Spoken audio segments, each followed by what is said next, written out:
Hello and welcome to today's KDP University's At Home with LJ Ross. I'm Trisha, and for the past 5 years, I've moved around Amazon's books teams, learning the business so I can share it with authors. Prior to coming to Amazon, I worked as a graphic artist, project manager, and educator. Currently, I'm privileged to work on the KDP University team, helping authors use the KDP website to make the most of their author journey. Well, enough about me. We're all here to talk to Louise. International best-selling author L.J. Ross is best known for writing atmospheric mystery and thriller novels. After her debut novel, Holy Island, released in 2015 through KDP, became an instant bestseller, followed by 20 more novels and a total of 6 million copies sold worldwide. Through her imprint, Dark Skies Publishing, Louise sponsors philanthropic initiatives supporting literacy, education, and the arts in Northeast of England and beyond. After spending much of her working life as a lawyer, Louise is now writing full-time and lives in Northumberland with her husband and son. She enjoys reading all manner of books, traveling, and spending time with family and friends. Welcome, Louise. Hello, nice to see you. It's such a pleasure to have you on. Thank you for joining us. Thank you for having me. Well, to start off with, so a lawyer turned writer. Yes, actually, there's so many that I speak to that's the case as well. I feel like we move in packs. I think you're right. I have to wonder whether law school and all the writing that you do in law school preps you to do this kind of writing. Well, it's either that or it's all the nefarious characters that you meet, because a lot of us then end up in crime fiction, right? Right.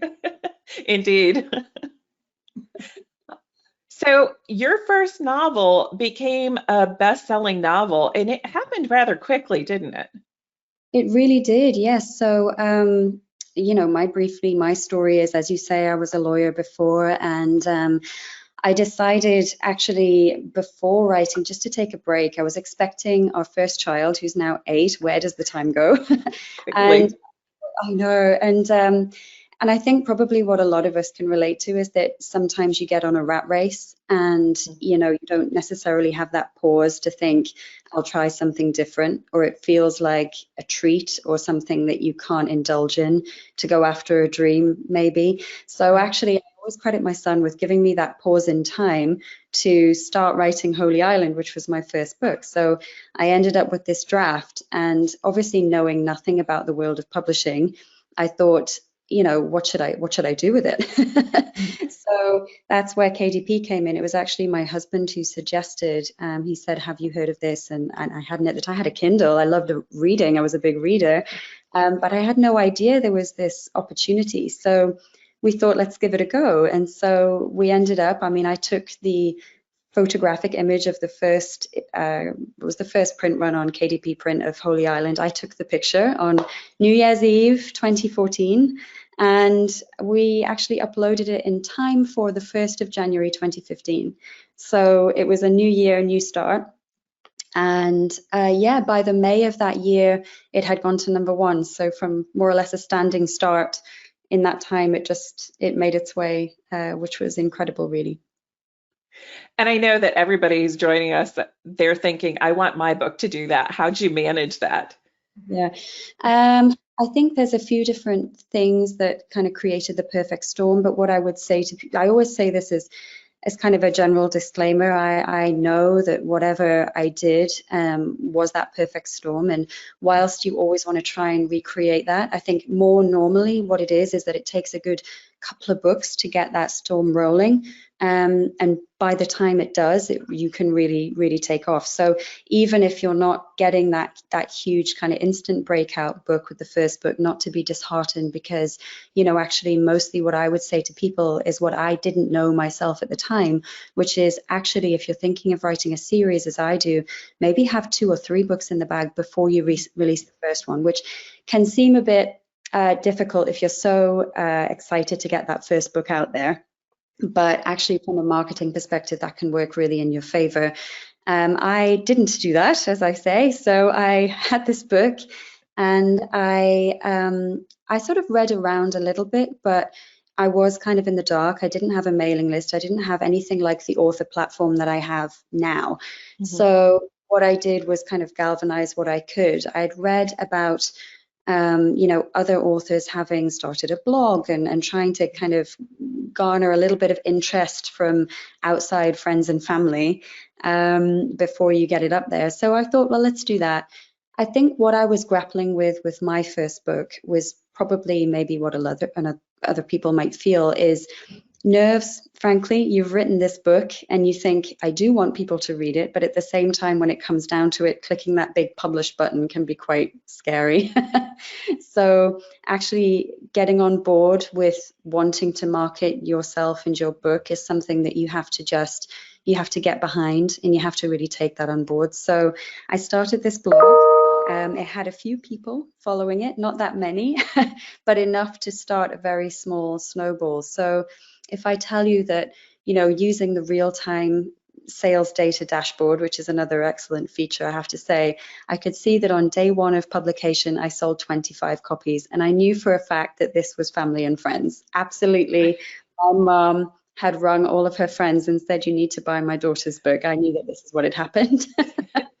So I didn't expect anything else after that. I kind of thought my ideals were fairly humble at that point. I thought, I'm just really pleased that I've published it and that some people read it, and I've done what I set out to do. I can always go back to being a lawyer if this doesn't work out. But then, a few days went by, and I kind of kept checking every now and again, and a few sales started trickling in, and I thought, these can't be people that I know, because I've already badgered everybody I know. So this must be strangers. And from this tiny trickle, a snowball started, as I say. So over the next few months, it really started gathering its own momentum. And I can only really credit that with, word of mouth advertising, because I wasn't doing anything like what I would do now. And I think what I would say about that to people coming at the industry is you can be a lot more prepared than I was at that point in time, which will help you. But at the same time, not to overlook that really old-fashioned marketing approach, because actually it's like anything, any kind of sales. If you go in and you have a great experience at a restaurant, you would tell 10 people about it. I really enjoyed that. And on the other side of things as well. So with books, it's the same. I still hear from so many people saying, I've told, my grandma, my auntie loves this, we've told everybody in our family. And that's all you need really, because then every one of those people will tell, a few people that they know. So that's really what happened. In April of that year, 2015, I had an email through from KDP saying, oh, your book has been selected for the May Madness promotion and it's being reduced to 99p. Now, this shows my level of ignorance. At the time, I thought, oh no, it's so bad they're reducing the price. Now, of course, I know that it's an excellent opportunity for that added visibility. And I found out pretty quick that that was great, because I think the book at that point had reached about 180 in the UK store, from being in the many thousands, of course, on its own steam. And, this is what I would say to people as well. If you do enroll in Amazon KDP or KDP Select, they're there to try and help you. There are all kinds of things there that will note when your book is kind of flying. If they see a book that's flying on its own steam, then that's where, there's a system in place that anybody who enrolls can benefit from. And I did, which was that, we're happy to put you on this because our customers are enjoying it, and it gave it added visibility. And I think at the time, it was The Girl on the Train, had been at #1 in the UK for so long. Right. And so my book got stuck at #2 for a little while. And up until that point, Trisha, I'd been thinking, I'm just grateful for whatever. I'm so grateful to get this far. I got to #2 and I thought, come on. #1, come on, it can do it. Come on. And so it finally tipped over, and I remember being, I think we were all at my mum's house and we had a celebration. So it was a nice moment. Good. Now you mentioned KDP Select, which is feeder into Kindle Unlimited. all of Yeah, your books are in KDP Select. You're a big proponent of that. Is that correct? that's right. Yeah, definitely. I mean, I just think for me, everyone has different views, and some people Mhm. prefer what they call go wide. But for me, it seems to make good common sense. Not only are you enrolling in Kindle Unlimited, which is like another marketplace to me, you Mhm. know, it's a whole other marketplace of readers. And I know certainly anecdotally from my readership that say 60% of ebook readers that I have might straight up buy the book through normal channels, but another 40% are waiting for Kindle Unlimited. And that's a fairly big chunk when you start adding up the numbers. And I think even as a new author, you know, a lot of people who do tend to read particularly ebooks, I find, are reading in great number every week, you know, and Mhm. they're fantastic readers, which means that they're also perhaps more willing to give new authors a chance. You know, if it's in a genre that they enjoy, it's a really great opportunity to get yourself seen and to have that. But I'm not sure that everybody realizes that as much. Yeah, I think you're right. I know from personally, I'm more than willing to pick up a book and start reading. And if I get a few chapters in and it's just not my style, it's really easy to put it down and pick up something else. Yeah, yeah, exactly.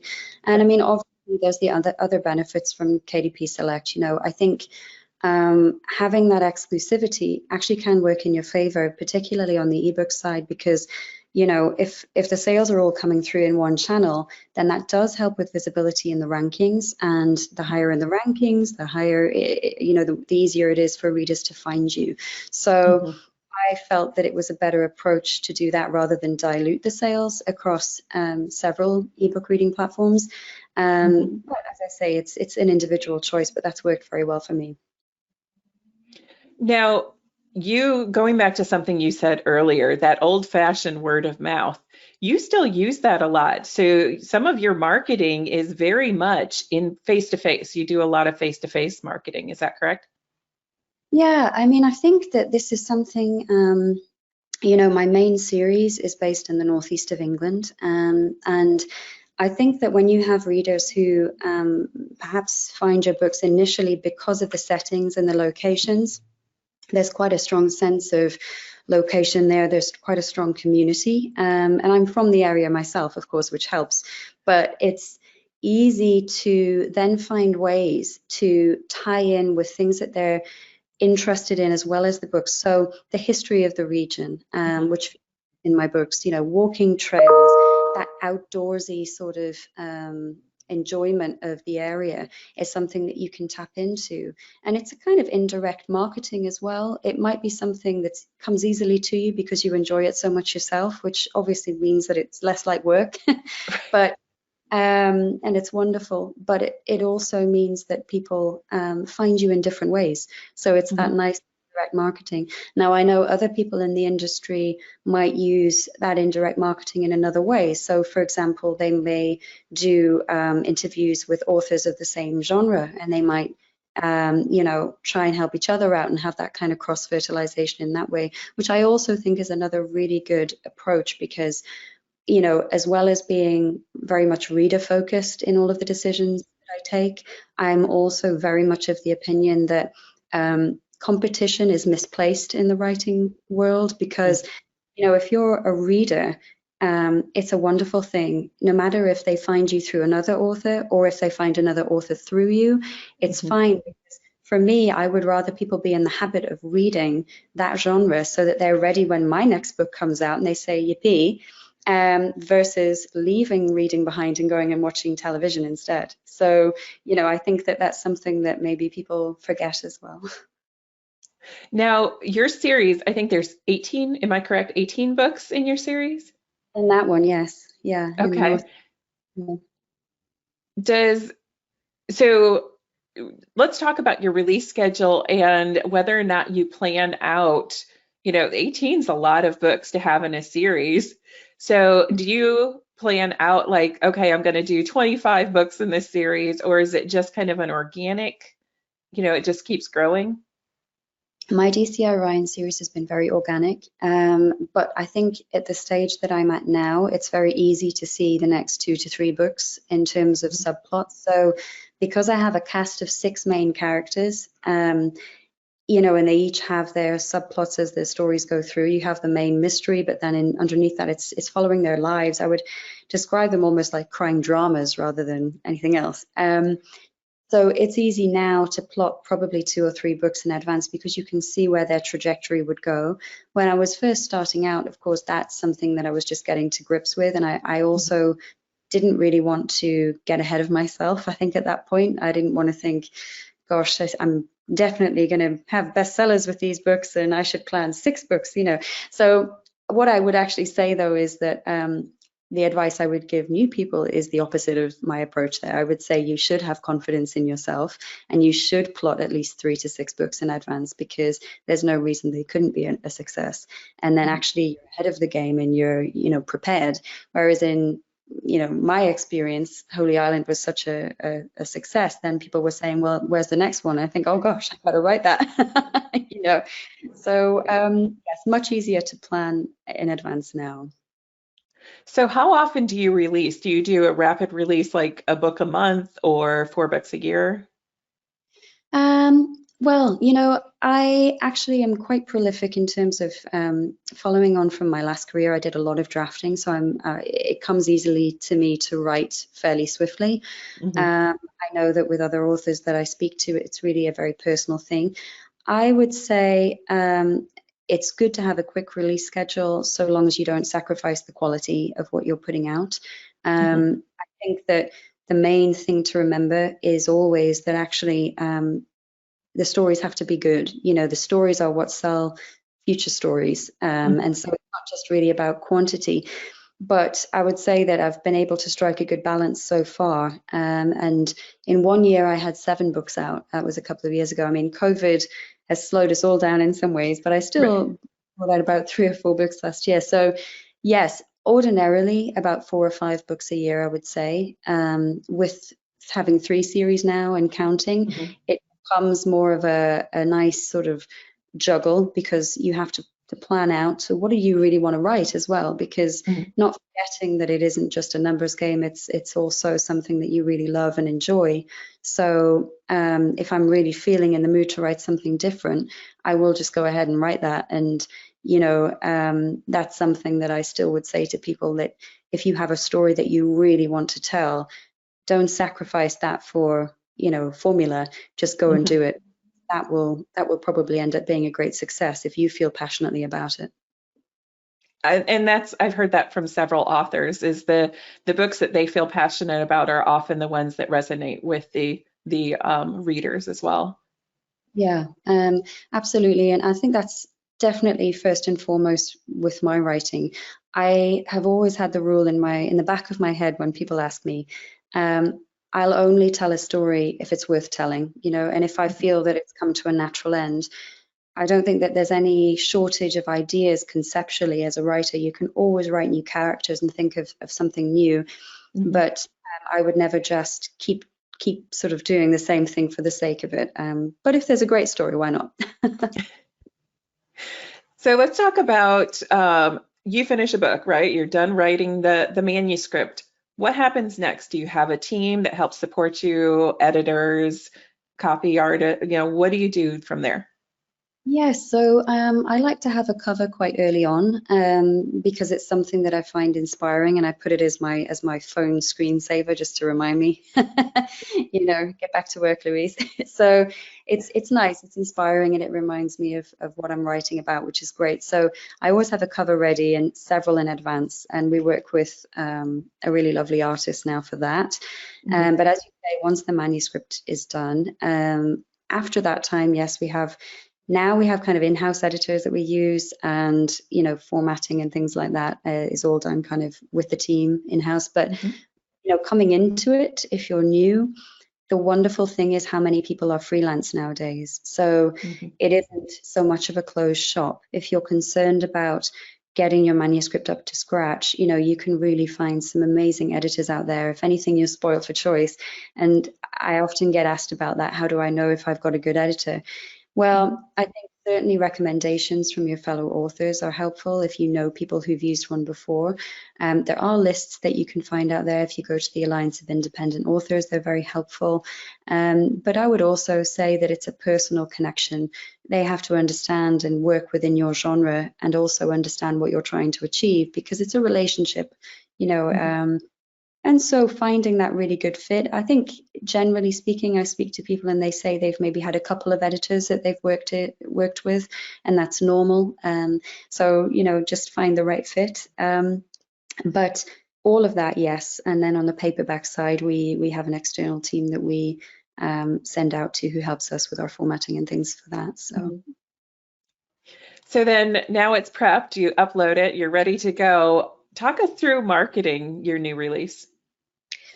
Yeah, so often with obviously in the early days having just one book out, life was more simple. But now with having several series and, you know, more of a publishing schedule to think about, and adding on top of things like audiobooks and any other things that you may have in the pipeline as time goes by, there tends to be a little bit of a juggle that you have to do, and you think about, in terms of the book's content, even if you're writing a very summary book or a Christmas novel, you want that to come out at the right season. So think ahead, you know, and try to plan as much as possible. And it sort of depends. In the situation that I'm in now, with having quite a few books out, it's easier to launch a new book in the sense that there's already a readership in place. But it's always something that you want to grow. You want people to discover your stories. So that still applies. So from the marketing side of things, even before I get to the stage of thinking about physical marketing or anything like that, before I even start typing, I'm thinking, is there anything I can learn from the last release? Because it is a constant process. And, you know, it seems an odd thing to say for marketing, but what I would really actually advise people is to try to be as humble as possible, because there are a lot of reviews that come in, and obviously within that are outliers. What I would try to say is to find your main demographic, find the silent majority, which is tough, but they are there, and they'll be your readership, who you're really writing to and who understand what, you know, your style and everything. That being said, if you found from a last release or a couple of releases that you heard the same comment again and again, then it's really useful to listen to that and to take that on board, because one of the amazing elements of working as an independent author is that, you know, you can react very quickly. If something happens, you can go on there and you can fix it. And you know, I think set pride aside and do that ahead of the next release, so that you don't carry on making the same mistake again. So that's the first thing. So taking that manuscript, though, I think let's just say it's a general release. We're not looking seasonally or anything like that. I'd be looking to start the wheels in motion about prepping my readership for this coming, to start to get that excitement drumming for it. I have a mailing list and I send out a monthly newsletter, so I'll start dropping hints about that as well. I would be looking to get in touch, in my case, with engaging with other indirect marketing sources. So in my case, that would be, I would run giveaways, I would do book competitions on my book club. I have several different sort of social media platforms, and on each of them, I'd be looking to start to get that interest drumming about the book coming along. So I know a lot of people do things like book tours, blog tours. I don't tend to do physical book tours, which I know happens a lot more regularly in the traditional sphere. That's not only because of the onset of COVID or anything like that, which has made travel more difficult for everybody. But I think also when you have a family and when you think about the level of impact that these things can have, when I do face-to-face things, I would love to be able to support the libraries, and I would love to be able to speak to readers who I know would find it harder to engage on the online space. So you know, setting aside time like that is important to me, and I know is important to them as well. So if I can do that, I'll schedule that in ahead of the release as well. I think, It really, I think what I say to people is it depends on your demographic, because there are so many different ways that you can reach people. You can do all sorts of online events, you can run competitions, you can do all of that stuff. And that certainly helps with that word of mouth that we were talking about.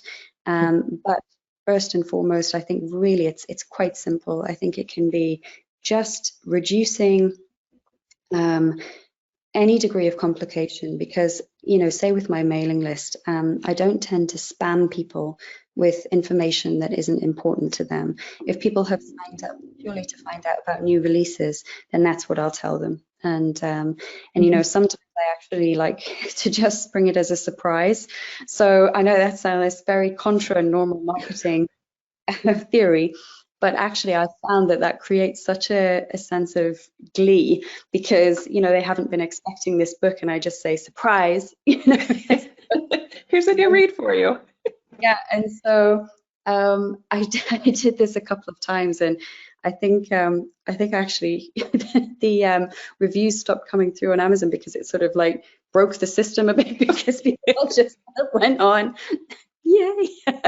And so, I think it's that human touch though, isn't it? I quite like I like not to be always too formulaic. And I think readers as well, it's very much, you have to be in line with what feels right for you. And I think when people say to me, how much should I give away of myself? I'm not comfortable on social media.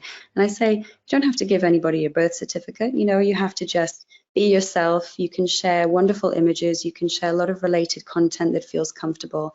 And all of that is sort of sharing yourself as well. It's sharing where you're coming from, because I think if readers are enjoying connecting with you as the author, they'll enjoy connecting with your stories because they know where they're coming from.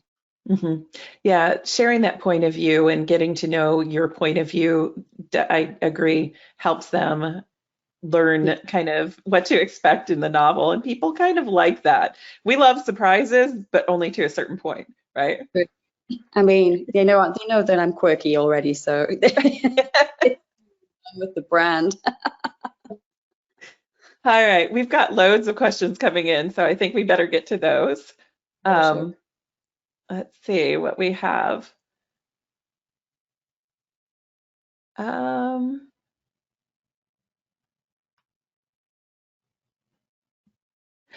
You mentioned your website. There were a couple of questions about the website. How early did you put up a website, and how important is it to your business? I think if you choose to publish on Amazon, then I don't know that the website is all that important commercially. I think that, as I said before, one of the main factors I think in people who are wanting to buy a book is reducing the amount of impediments actually to buying the book. So people would just go directly to the source and do that. And that's also, just as a side note, the reason why on my Amazon page I try to keep the book descriptions very, very short, actually, and not provide too much information. I think some of them that you would look at, and I would say to people, just do your market research, just look in your genre and compare the different book descriptions. I think as an author, if you've had a little bit of praise from a newspaper and stuff like that, it's so tempting to want to say, look, other people like it. I'm telling you, it's a good book. I can understand that, and I think that can also work. But the more information you give, the more people are scrolling down the page away from the buy button.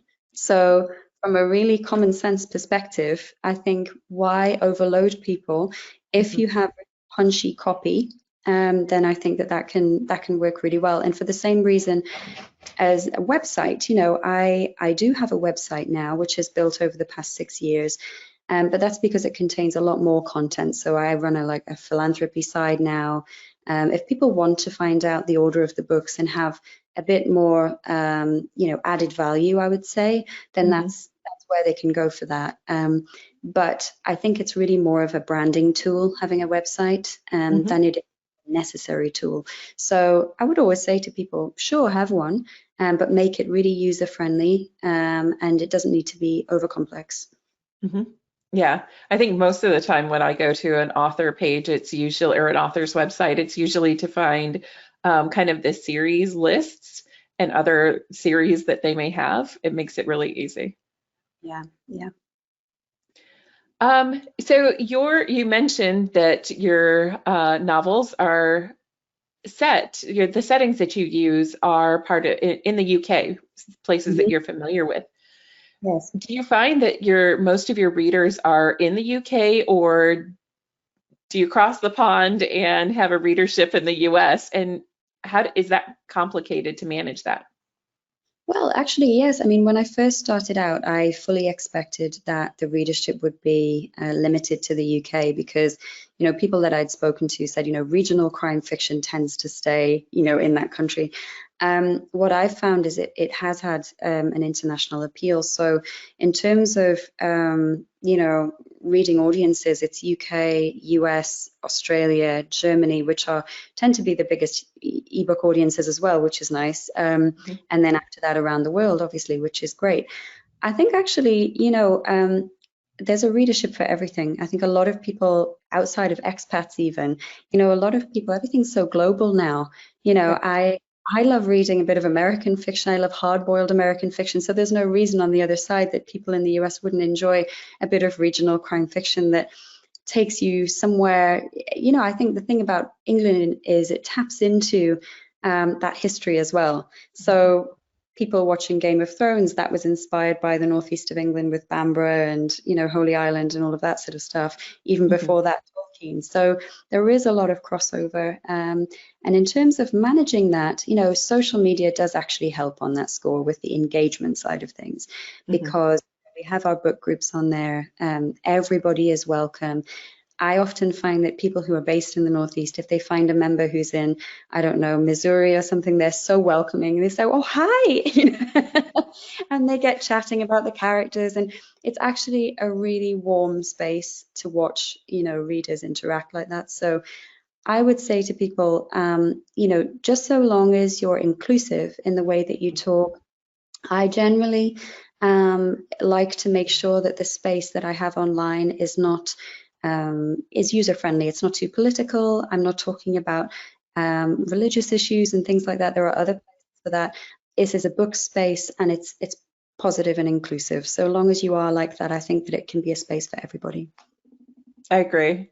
And I know that I love to read all sorts of novels. It doesn't matter where if they're well written, I'll read it. So to your point.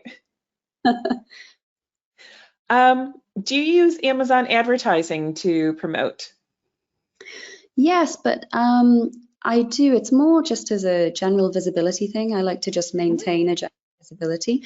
So yes, we use a little bit of that.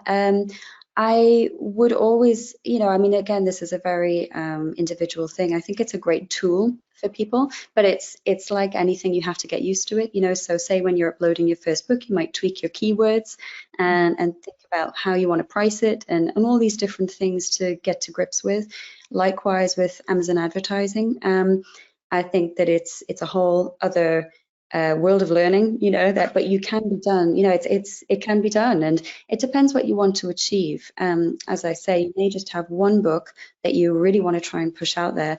I can understand that, but I think probably it would work better if you had a few books in hand because they each cross-fertilize. And obviously, from an economic perspective, spending on advertising when you may have a limited budget to begin with, it's better to wait until you have a few books and then you can really add value to that. Because if you do happen to engage a reader, then they may go on to buy all of your books, in which case the advertising is worth more to you.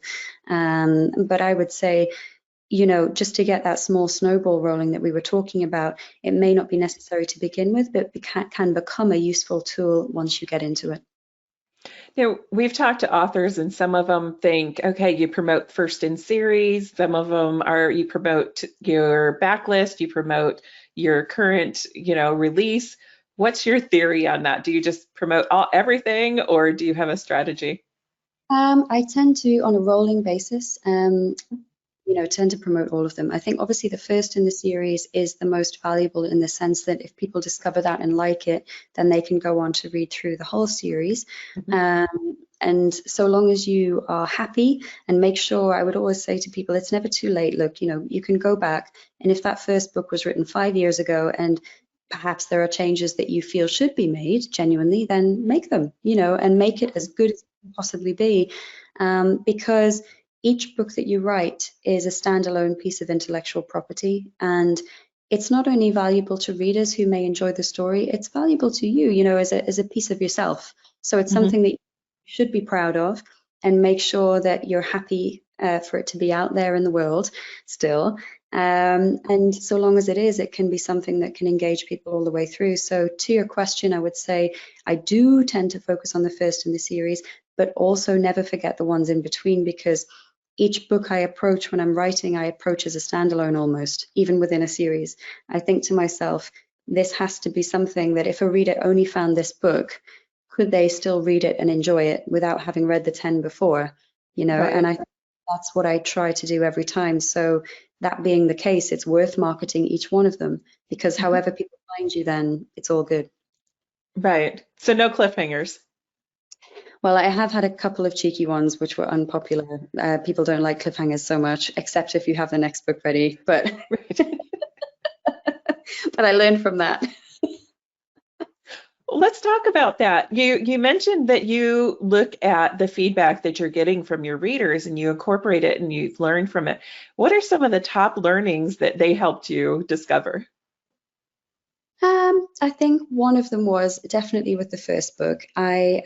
So in English, police speak, we do talk about homicide. So, Mhm. with English readers, though, in conversational language, we just say murder. So when I'm saying homicide detective, English readers were saying, well, that sounds a bit too American. Whereas, of course, American readers have no problem with it. So there was that sort of slight distinction, and it was a case of, should I write two versions of the same book that speak to different readerships, or am I able to do something that would be fine for both audiences?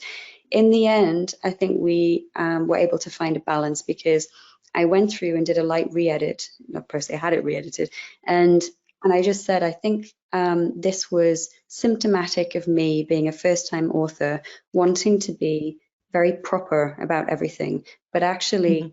coming from having been a previous lawyer where all of the pieces of work that I did were very dry pieces of draftsmanship, you're then moving to writing a novel where your dialogue should be easy and flowing and, a lot more conversational. It wasn't necessary for me to be so strict with myself about how I was writing. And so actually, I think that was a really good lesson from the readers, because now I don't feel as constrained as to how I write. I can just let it flow, and it feels a lot more natural. And I think that's what readers now tell me they really enjoy, because you can just fall into it, and it's like having the voice in your head that feels more natural. Yeah. Right. Um, how do you write? So do you draft and then go back and edit, or do you edit? Some authors edit chapter by chapter. What does that look like for you? Well, again, probably a hangover from my legal days. I only have one document on at a time. So I don't write draft one, draft two, draft three, and so forth. No, I just work from a single document. And at the start of every new writing day, I go back over and read back over, say, the last 4 or 5 chapters that I did the previous day, Mhm. just to sort of immerse myself back in it. And often that means that when I get to the end of the novel, I've self-edited about 2/3 of it quite well, and Mhm. that's pretty clean as a draft. But then obviously the final third, I say to my editor, sorry about this. The last third will be a bit ropey. um, and then also, I like to do all of that on my computer, but then I print off and I actually sometimes read it aloud, just to see how it sounds, make notes that way. Any changes that need to be made, I'll go back and make them. But no, that's usually, I think I've trained myself now not to over edit, because that's where once you've finished writing, your nerves can start to creep in and you start to question yourself and think, maybe this isn't so good of a story after all. Whereas actually you want to stop before you get to that stage. If you've done the processes, just hand it over before you can think about it anymore. And then if there are any any changes to be made, they'll let you know, no doubt about that. Right. Somebody will give you the feedback. Yes. Um, okay. Sorry, I had a question while we were talking about that, and then I got so into that that I totally forgot the question. So give me just a minute to come back. Um, oh, pantser or plotter? Do you plot out your entire book and then follow that plot, or do you kind of plot out some of it and wing it? Depends on the story. I mean, I have been known to entirely plot out a novel, thinking this is the greatest thing and this is exactly what I'll stick to, and then get halfway through and realize that the character I'd intended to be the murderer couldn't possibly have killed these people. That's just not possible. So I then turn into a pantser and just go in an entirely different direction. I mean, it's much easier to do that when you're not working to a very tight schedule, because you Mhm. can think, oh, actually, there's no reason why I can't go off along this rabbit hole and just see where it takes me. So that's happened a couple of times, most notably with my second book, which was obviously the really difficult follow-up album. I wrote about 25,000 words, went to bed and thought, I know what I'm going to have to do tomorrow. And I got up the next morning and deleted the lot. And I knew that it was the right decision, but it was tough. It was difficult doing that. That was a painful copy and cut. Yeah, I bet. Yeah, but sometimes you have to take these executive decisions. And I would always say to people, I know that some people use software programs. If you're a writer, you might use Scrivener or something like that. I don't. I'm very old-fashioned. I use just Microsoft Word and work through like that. And I go with my gut about pacing. If I'm Mhm. starting to feel bored writing what I'm writing, then something's gone badly wrong. So it's a moment where we need action. Or if I'm finding myself feeling a little bit het up writing this, I think we need a calm moment here. So listen to yourself. What I say to people, follow the gut. Yeah, if you're getting stressed out about it, your reader's going to get stressed out about it. Yes, exactly. Do you consider word count? Like, do you have a daily goal, or do you like all my books need to be this word count? Does that factor in? No, I mean, when I started out, I was told that the average length of a novel is such and such, so anywhere between, I guess, 60 and 120,000 is not unheard of. Uh-huh. For me, my first novel was considerably longer because I was setting up all of the characters and it was my first time out.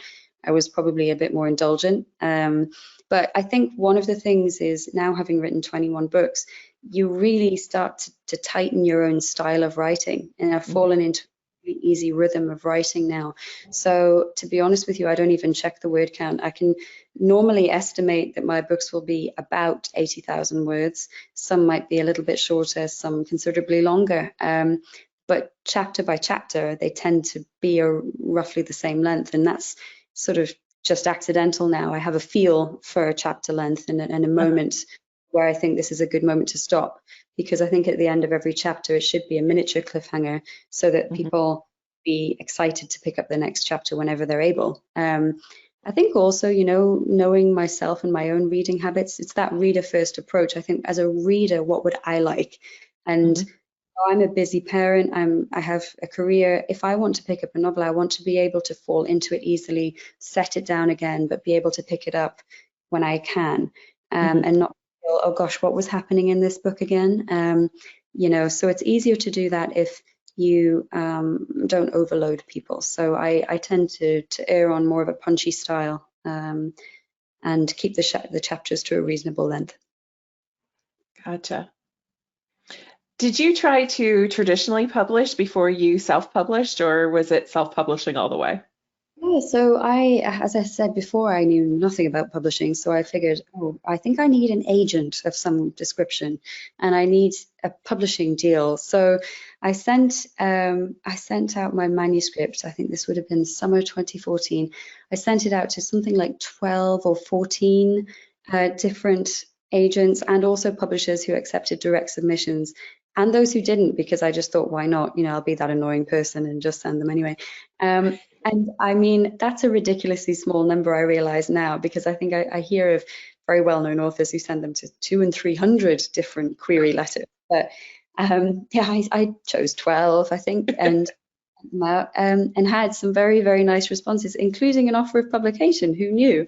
So yeah, this was not one of the big five. It was a mid-sized publishing house. And at that point, though, I was thinking, oh, great, job done. This is great news. What's next? And the contract came through. And now, I don't know whether being a former lawyer, I just looked at this and sort of scratched my head and thought, I don't really like these terms. This is not looking great. I was thinking, so hang on a minute. I hand over my rights in perpetuity. You have the right to change anything about my novel that you like. I don't have a say on the cover. You're giving me no assurances about marketing or distribution or anything like that. And also, a fairly paltry sum in terms of an advance anyway that I couldn't have lived off. Now I know, actually looking back, not to mention poor royalties, looking back, I think that was actually a very standard offer for an untried author. And in the interests of fairness, I suppose if you have a limited pot as a publishing house, you're really going to spend most of that on your tried and tested authors, not on some newbie who you don't know if their book will even sell. So I understand their point of view, but from my perspective, I was feeling a bit anticlimactic, and I was thinking, oh no, well, this is probably never going to even be seen. I mean, I'd have maybe one copy at the bottom shelf of a book in the middle of nowhere. So that was that. But that's when my husband suggested, he said, well, have you thought of KDP? And I read the terms and conditions. And to be totally honest with you, it was a no-brainer. I mean, I just read it and I thought they're so favorable to authors. There was no risk. It was a case of you keep all of your intellectual property. You get to keep control artistically as well of the look and feel of the book. And one of the major things that I suppose stepped outside of the genre with was writing crime with a bit of romance thrown in, which, normally ne'er the twain shall meet, so I had people in the more traditional side of the industry saying, well, we have to just scrap all of that relationship stuff. If you want to write crime, you're writing crime. If you're writing romance, you're writing romance. And I should mention at this point that my first iteration of Holy Island did have a love scene in it, which took me a very long time to write, and a lot of a bottle of red wine, I would just like to say. So that was all the effort went into that scene. So I'm not cutting out this scene by anybody. So, and it's funny because sometimes you have to take that risk, because now readers would say to me, I love the relationships in it. I love the friendships. That's what makes the storylines, but at the time you don't know what's going to work and what isn't. But that was a bit of a risk. But I would say, again, why not try? You never know. There's a readership for everything. And say it doesn't work out, you've lost nothing. You've lost absolutely nothing, except what you could have gained is a readership. And even at the worst case scenario, say you say to yourself, well, I would just like to try and see how I go, get a few readers in. You always have the choice to go another route in the long run if you wish. So, right. To your point, that's another thing with self-publishing. If you want to go back and edit something that you've already released because you're getting that feedback, you can do that. You have the flexibility to do that. Absolutely, it's wonderful. We're getting some questions about, you mentioned earlier that when you do a release, you'll do some giveaways or some competitions. Can you talk a little bit more about those? What are, how do you handle those? Yeah, well, I mean, it can vary, depending on what sort of level you're at and how far you want to go with it. I can give you an example of what I'm doing at the stage now. So, I've got a new book coming out called The Cove, which is the start of a brand new series. So, prime example of, wanting to launch a new series well. And it's helpful that I do have the readership. So I've already sort of let them know that the book is coming out. I hope that they will enjoy it. But with giveaways and things, I booked about a year in advance an apartment in St. Ives in Cornwall, knowing that that's usually super busy. And obviously with COVID, that a lot of people would be wanting to go to that part of the world when it reopened. And sure enough, it's absolutely full of people now. So I had this apartment in hand, and so I thought to myself, it would be a really nice thing to give it away as a giveaway week. So it was, would you like to go and visit the area where this new book is set? and we gave it away actually with a nice twist. I kind of like to do a sort of kindness first approach, which is part of who I am as a person, but also what I like to do with my brand as well. So if we're running giveaways, I like it to be nominate someone who you think deserves this, not just me. It's nominate somebody who you think might benefit from this. We've had a lot of NHS heroes here in the UK this year, and for key line workers, for example, would they need a holiday away? And so we had a lot of engagement from people nominating, and some of these were really moving nominations. I know a person who really deserves a holiday, and it works for everybody because it's something that's a really nice thing to watch. You can see this phenomenon of people actually tagging in their friends and family movingly about why they think they're brilliant, in aid of this competition. But then it also letting people know that there's a book out in that part of the world that they might be interested in. So I think it's a really nice way to do indirect marketing, but also to be as giving as possible, because I often find that even in the books world and in the readers world, if you are giving yourself, it's amazing how giving other people will be, and they will be generous with who they tell about your work and who recommend you to. So goodwill goes a very, very long way. So it's that kind of thing on a slightly bigger scale that I would do. But even book giveaways, you can give away signed copies. You can nominate friends to win hampers. You can do all sorts of different things. But I would say to people, you need to think about who you are and who your brand is, what will be consistent for you and what will feel good for you to be able to do regularly. Because if you're coming into this with a long career, you want to be able to do something that feels authentic to you. It's amazing. I think that I'm sure that that's all well received by your readers. Yeah, I was happy to do it. Is there a striking way that you open your first chapters? Yes, I like it to be, I like it to grab you. I think most people would say you want, I mean, even again, as a reader, if in doubt, always refer to yourself as a reader, not a writer.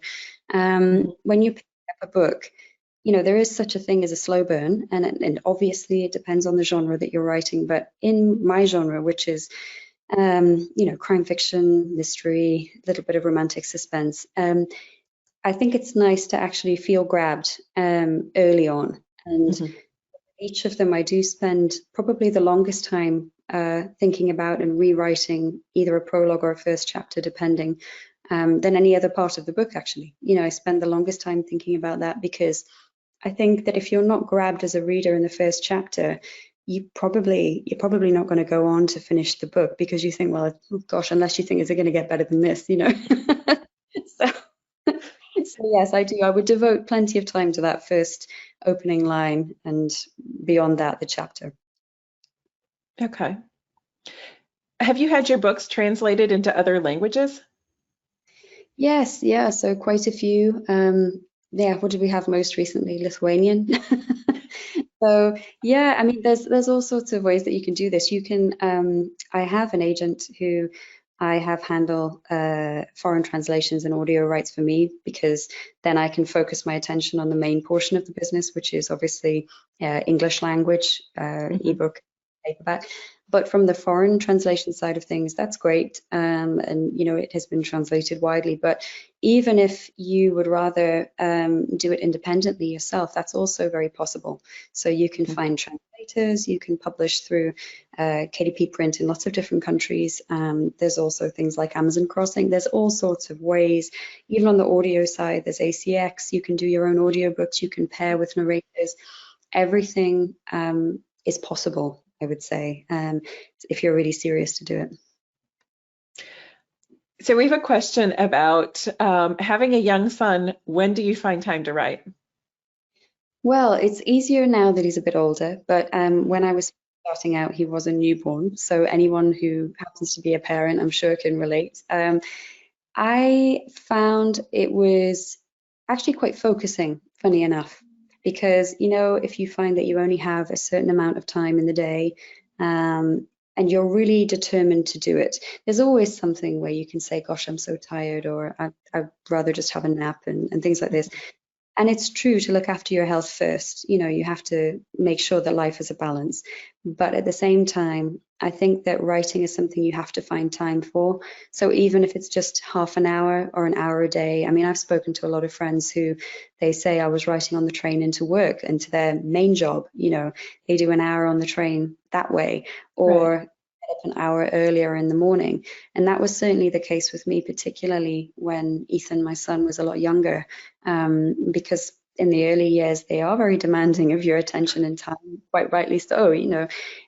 So it would be when he went to bed a little bit earlier. Of course, he's staying up later now, which is where this is coming from. But you know, back when he would go to bed at a reasonable hour, it meant that I had a little bit of time in the evening, or I would get up slightly earlier than him. You can find ways if you don't mind working flexibly. And I think that for a limited period of time, it might be the case that you have to do that.